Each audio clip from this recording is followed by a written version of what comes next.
नमस्कार बंधुगण आपण अनुसाद करुची आ कार्यक्रम को गर्भवती महिला का रूम रे रखंतु नाही एही जिनिस नचे पिला ऊपर पड़ी पारे नकारात्मक प्रभाव।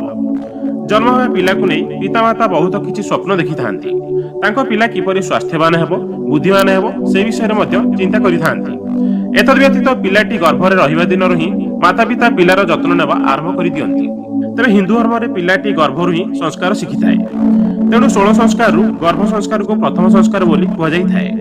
एतद व्यतीत ज्योतिषशास्त्र एवं वास्तुशास्त्र रे एपरि किछि नियम रहिछि जहाकु जणे गर्भवती महिला पालन करिबा निहाती जरूरी।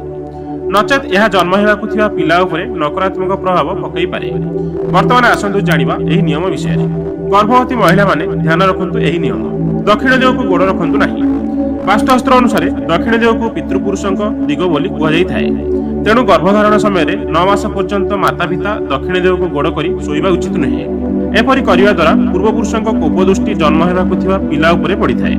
फल जन्म हेबाकु थिबा पिला तार जीवन में अनेक समस्या देई गति करे। रूम रे हिंस्र जंतु रखंतु नाही। गर्भवती महिला रूम रे कौनसी प्रकार हिंस्र जंतु युद्ध किंवा पूर्वपुरुषक फटो रखंतु नाही।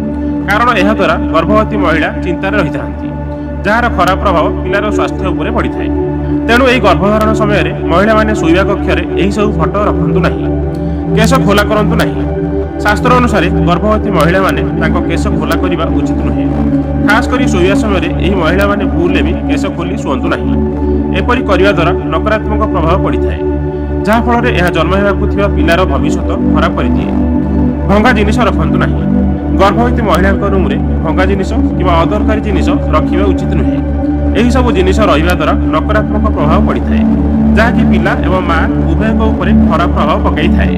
आजिर कार्यक्रम आपको जदि भल लगी प्लीज लाइक एंड सब्सक्राइब करेंगे और पाखे थिया बेल आइकन उपरे क्लिक करनेबे। या फल आमर परवर्ती वीडियो आप सर्वप्रथम देखिपारे। नमस्कार।